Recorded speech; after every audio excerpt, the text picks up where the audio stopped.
आज इस कोरोना काल में जहां सरकार जनता ज़रूरतमंदों के लिए हर वो कोशिश कर रही है जिससे उनके चेहरों पर खुशी बनी रहे, किंतु जगतपुरी थाने के सामने इल्लीगल कंस्ट्रक्शन को हाल ही में ढहाने के कार्य को देख कोई भी नहीं समझ पाया कि इस ऐसे वक्त में यह करना क्या दर्शाता है। हमारे सूत्रों के अनुसार 200 मीटर के इस टुकड़े को ढहाने का माननीय कोर्ट का आदेश सर्वोपरि रखा गया।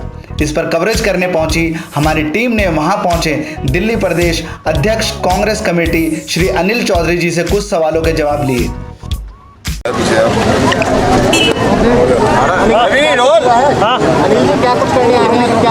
देखिए, ये लक्ष्मी मार्केट पे ये जो घर टूटे हैं, यहाँ के परिवारों से हम मिलने आए हैं और कई ऐसे कई मुद्दे हैं जिनके सवालों के जवाब शायद सरकारों को देना चाहिए। सबसे बड़ा प्रश्न तो यही है कि जब 1982 से पहले के डॉक्यूमेंट्स इन लोगों के पास हैं, गरीब तबका है, दलित बस्तियाँ हैं और ऐसे लोग हैं जो अपनी सेवाएं समाज को दे रहे हैं, लगातार दे रहे हैं। अफसोसजनक ये है कि संक्रमण काल में जहाँ सरकारें कहती घरों से मत निकलिए, कोई कार्रवाई ना की जाए, वहाँ पे बुलडोजर आता है और रातों रात लगभग 121 परिवारों के मकानों को ध्वस्त कर दिया जाता है। ये खाली मकान नहीं थे, लोगों के सपने थे, ये लोगों की मेहनत गाड़ी कमाई का पैसा था जिन्होंने अपने बच्चों के भविष्य को लेकर के इनके लिए एक आशियाना बनाया था। अफसोस इस बात का है कि जब सरकार में ये व्यवस्था है, कानून है, जब पॉलिसी है, जब कांग्रेस की सरकार थी, शीला जी थी यहाँ पे, तब इस ड्रेन का निर्माण हुआ था, तब भी देखें बातचीत से हल निकाला गया था। इन्हीं लोगों ने जमीनें दी थी कि ठीक है। तो क्या आज ये संभव नहीं था इन लोगों से बातचीत की जाती,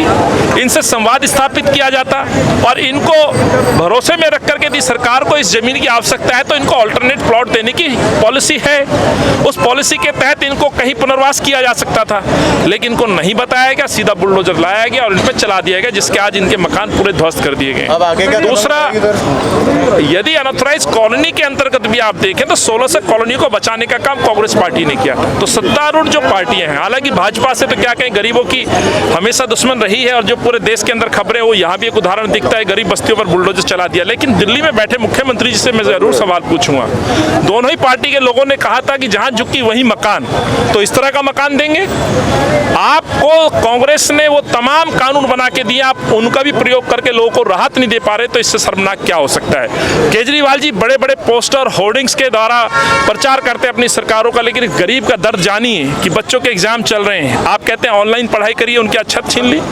आज माँ बहनों के लिए शौचालय की व्यवस्था नहीं है, खाने की व्यवस्था नहीं है। इस संक्रमण में जहाँ लोग अपने घरों में किसी अतिथि को नहीं रखते, उनको कोई मकान देने के लिए तैयार नहीं है। ऐसी तमाम बातें हैं जिनका जवाब इन सरकारों को देना चाहिए और इनका जवाब हम मांगते रहेंगे। जो हुआ, इससे बुरा काम इन गरीबों के साथ नहीं हो सकता था, बने बनाए मकानों को ध्वस्त कर दिया गया। अनिल जी, जब यहाँ से टूटे हैं मकान, टूटे उसके बाद यहाँ राजनीति शुरू हो गई है। पहले यहाँ पर आम आदमी पार्टी के आए, कल यहाँ पर सांसद हंसराज जी आए हैं, आज आप आए हैं, सब इनको आश्वासन देके जा रहे हैं, आप देखिए सर, मैं तो इनकी आवाज बनने का आश्वासन दे रहा हूँ। जो सत्ता में बैठी सरकारें, उनसे ये सवाल पूछे जाने चाहिए। जब कानून है तो इनको आपने पुनर्वास क्यों नहीं कराया? इनके मकान तोड़ दिए तो आपने इनको मुआवजा क्यों नहीं दिया? NH-24 पे जाइए साहब, वहाँ सड़क निर्माण हुआ, वहाँ पे नेहरू कैंप को उठाया गया तो उन लोगों को मकान दिए गए, वो कांग्रेस की पॉलिसी के तहत दिए गए। तो वो क्या जो कानून वहाँ लागू हो, क्या यहाँ लागू नहीं हो सकता था? हंसराज जी आए, दूसरा कोई सांसद आए, सवाल ये है कि इनको राहत कौन देगा? राहत सरकार में बैठी हुई सरकार देगी, वो पार्टी देगी। वो आकर के जिस तरह से लोगों को यहाँ आकर के केवल और केवल आश्वासन देके जा रहे हैं, उनके जवाब कांग्रेस पार्टी पूछेगी और इसकी लड़ाई हमें कोर्ट तक भी लड़नी पड़ेगी। तो हम लड़ेंगे। हमने लेफ्टिनेंट गवर्नर साहब से टाइम मांगा है, समय मांगा है, इसके लिए एक कमेटी का गठन किया है। आदरणीय जय किशन जी सीनियर विधायक रहे, उनके नेतृत्व में वीर सिंह दिघान साहब, अमरीश गौतम साहब, ऐसे हमने लीगल के भी अपने कई साथियों को इसमें डाला है कि अन्याय नहीं होने देंगे। इनके पास सबूत हैं, पेपर्स हैं 1982 के और गरीबों के, कांग्रेस के समय से इनके पास वो डॉक्यूमेंट्स हैं जिनसे इनको राहत मिल सकती थी। आखिर क्यों इनके मकान तोड़ दिए गए? इन तमाम प्रश्नों के जवाब हम मांगे। एक बात और बताएं कि ये इन लोगों की मांग है कि हमको मकान जहाँ पर थे यहीं पर ही चाहिए, लेकिन सरकारें हैं जो कि इनको कहीं और भी दे सकती हैं। तो आपका क्या रहेगा कि इनको यही मकान बना के दिए जाएं या इनको कहीं और जगह? देखिए, यदि भाजपा और आम आदमी के मैनिफेस्टो को आप देखें तो उन्होंने तो ये वादे किए थे, पर सवाल ये है जब से केजरीवाल साहब चुनाव जीत करके आए हैं तब से वो अपने घर में छुप के बैठ गए हैं। संकट में लोगों को मरने के लिए छोड़ दिया। उसका जीता जागता उदाहरण आप यहाँ देखें। एक दिन इनका दर्द समझने के लिए नहीं आए। वो धरना नरेश रोज बैठा करते थे, रोज बिजली के कनेक्शन काटा करते थे। आज कहाँ हैं? क्यों नहीं आते इनका दर्द पूछने? एक अम्मा बैठी है, पुलिस लाठी मार के कहती है उठा दूंगी यहाँ से, वो मरने के लिए तैयार है लेकिन उठूंगी नहीं यहाँ से।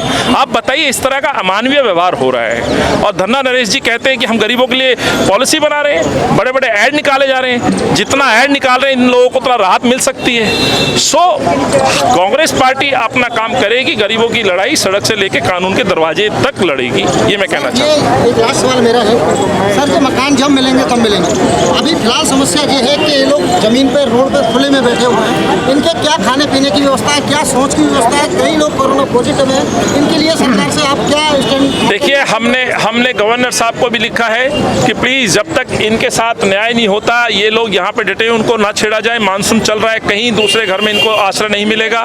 संक्रमण काल में हमने अपने कार्यालयों को शेल्टर रूम बनाया था, तो जिनके मकान टूटे, कम से कम सरकार इनको एक शेल्टर होम प्रोवाइड करे, ट्रांजिट कैंप के तौर पर इनको बसाया जाए, इनके डॉक्यूमेंट्स की जांच करे, इनके मकानों का जो नुकसान हुआ उसकी भरपाई करे। और दूसरा, यदि कानून में व्यवस्था है, इनके पास पेपर हैं, सर्वे करिए जिसके लिए लोग तैयार हैं, उसके बाद इनको प्लॉट या फ्लैट की जो व्यवस्था है वो देनी चाहिए। लेकिन तब तक सरकार की जिम्मेवारी बनती है कि बच्चों के लिए स्कूल की व्यवस्था, इनके रहने के लिए इनके लिए आशियाना यानी ट्रांजिट कैंप इस तरह का स्थापित किया जाना चाहिए, जहां से इनका आने वाला समय जो वक्त है वो सही से वहाँ समय बिता पाएं।